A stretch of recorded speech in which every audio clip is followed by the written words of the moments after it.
此时的城区已经与海面平齐，整个宫古市全部淹没在了水下，海水依然源源不断地持续灌入。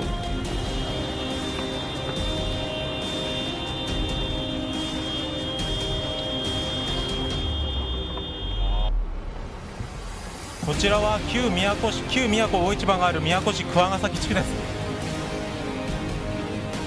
町が完全に破壊されました。津波によって町が完全に破壊されました。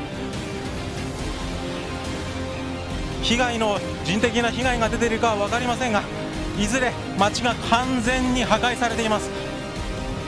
時刻は3時26分です。6分钟后，海啸波停止，水面平静下来。可原先的城市已经完全看不见了。这海啸的破坏威力是真的恐怖。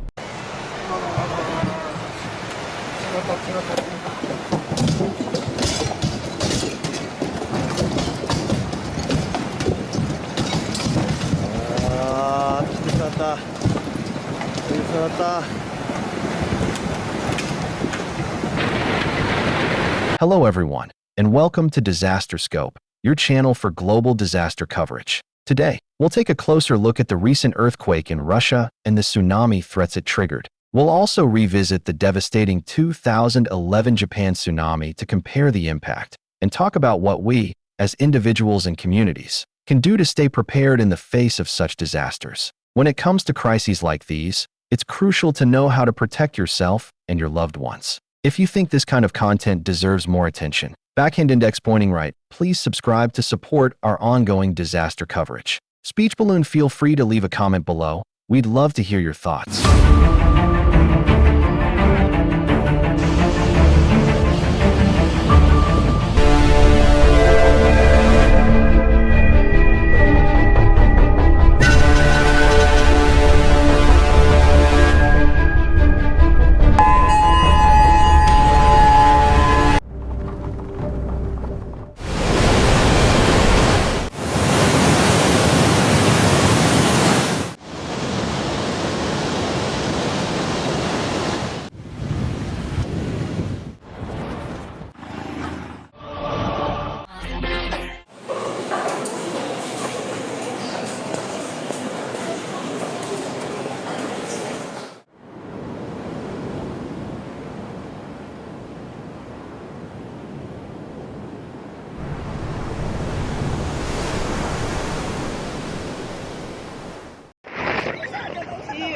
Kenapa kita mau turun? Ini goyang ini, goyang. Mati.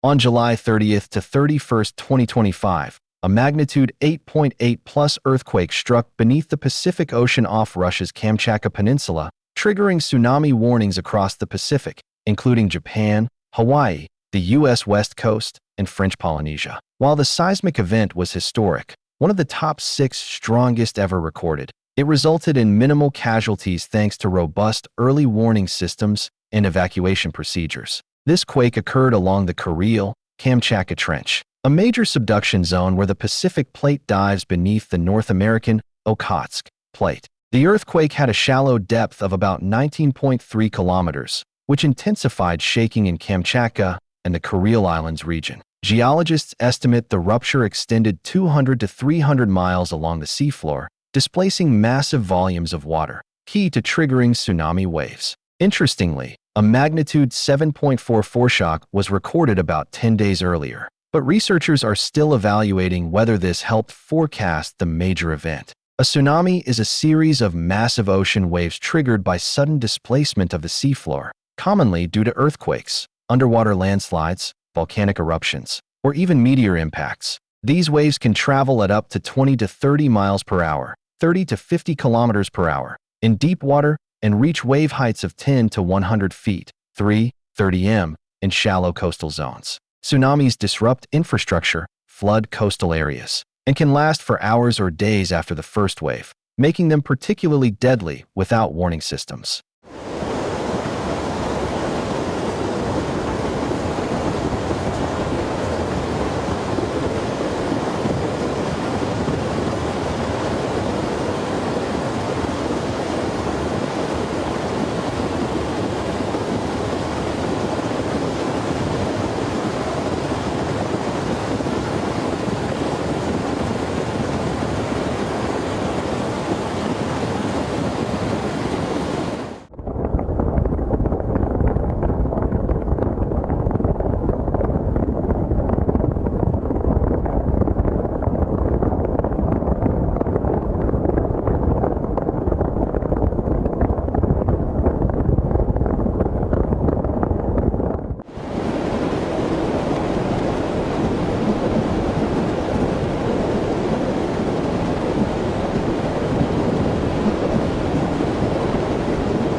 Immediately after the quake, tsunami warnings were issued for Japan, Hawaii, Alaska, and even French Polynesia. Waves up to 4 m were confirmed in Russia's Severo-Kurilsk region, while Hawaii saw waves of 1.7 m, Japan saw 1.3 m, and California recorded up to 0.5 m swells. In comparison, the 2011 Japan Tohoku tsunami reached over 10 m in some areas and caused over 15,000 deaths, and the Fukushima nuclear crisis. The 2004 Indian Ocean tsunami killed over 230,000 people across 14 countries. The stark difference lies in the speed and coordination of warning systems and evacuations used in the recent event, which minimized casualties despite high magnitude. What should individuals and communities do to prepare and respond effectively? Know the warning signs: a strong or long earthquake, sudden ocean retreat or rise, or roaring water noise should not be ignored.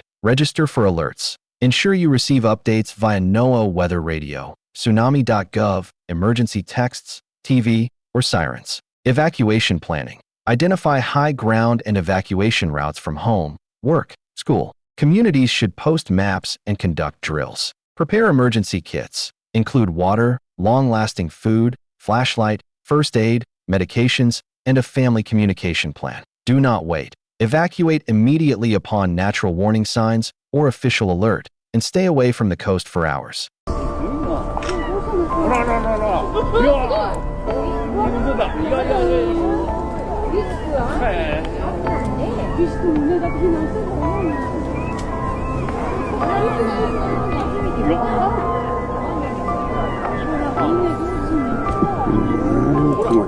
on.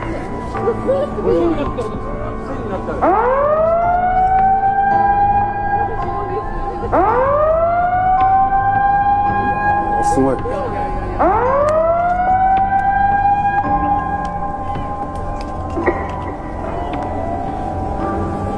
ちらは防災9時広報です。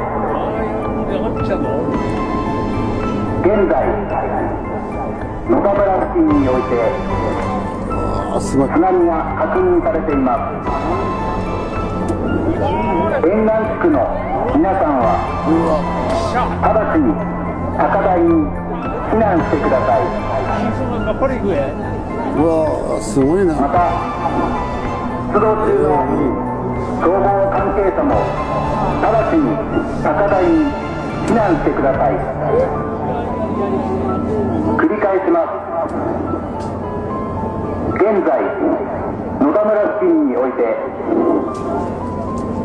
津波が確認されております。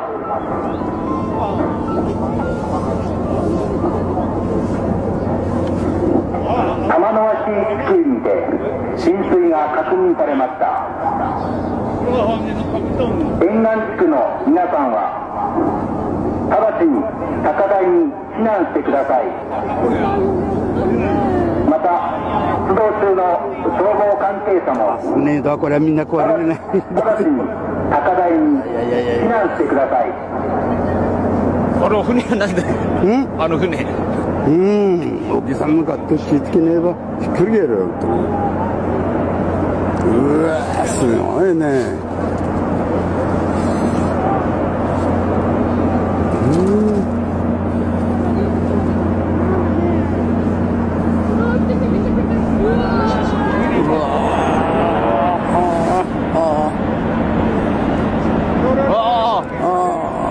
ひっくり返ったこれ。いやこれだもの。うわ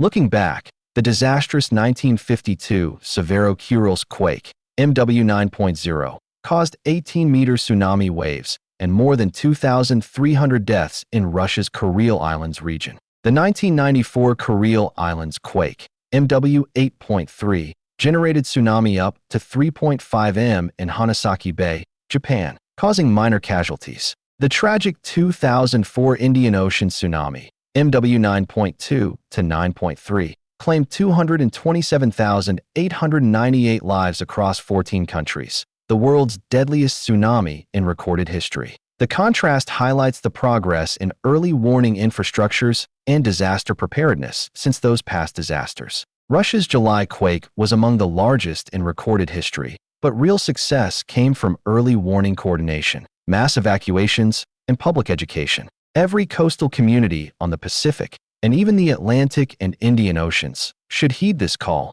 Preparedness saves lives. From seismic sensors to evacuation drills, from public alert systems to personal emergency kits, we all have roles to play.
One concern after any Pacific earthquake is nuclear safety, especially with coastal plants in Japan and far eastern Russia. In this case, no nuclear facilities were directly affected. Still, experts today emphasize that reactor cooling systems, backup power, and site elevation must be revisited in earthquake-prone zones. Countries with nuclear infrastructure near coasts must update risk models after every major quake.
News outlets reported that in Severokurilsk, over-trusted community volunteers used fishing boats to alert remote villages and assist elderly residents. A local fisherman recounted, "We woke up to sirens and knew instantly to head uphill. Despite limited infrastructure, neighbor networks saved lives." Community recognition has centered on human connection as much as technology.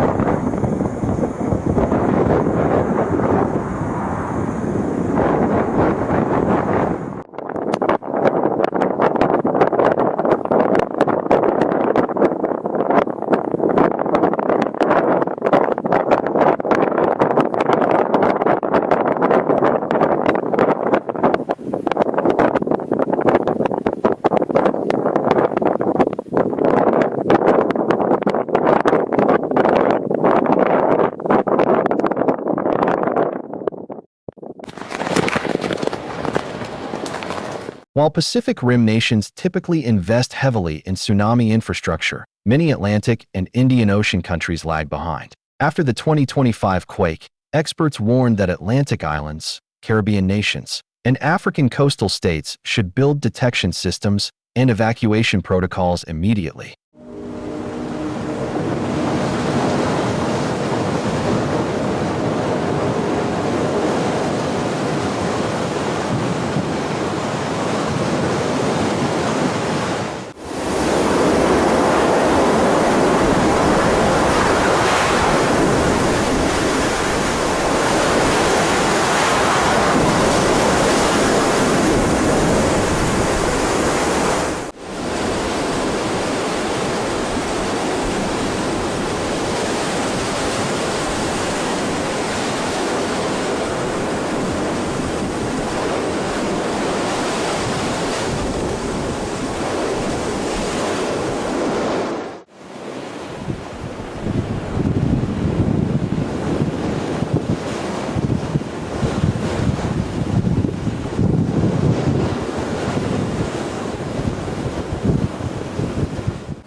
The 2011 Great East Japan earthquake revealed weak points: low warning coverage, tsunami barriers too low, and nuclear plant placement errors. Japan has since overhauled its systems, exceeding 80% tsunami alert reach and elevating seawalls above 10 m in high-risk zones. Today's comparison shows continuous improvement works, and that delay in disaster reduction is costly.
To conclude, is this event still a success? We believe so, because no large-scale loss of life occurred. But this is not luck. It's the result of investing in preparedness, fostering global cooperation, and taking scientific warnings seriously. If your region is coastal or near seismic zones, please take action today. Share this message, subscribe, and let's remember, preparedness saves lives.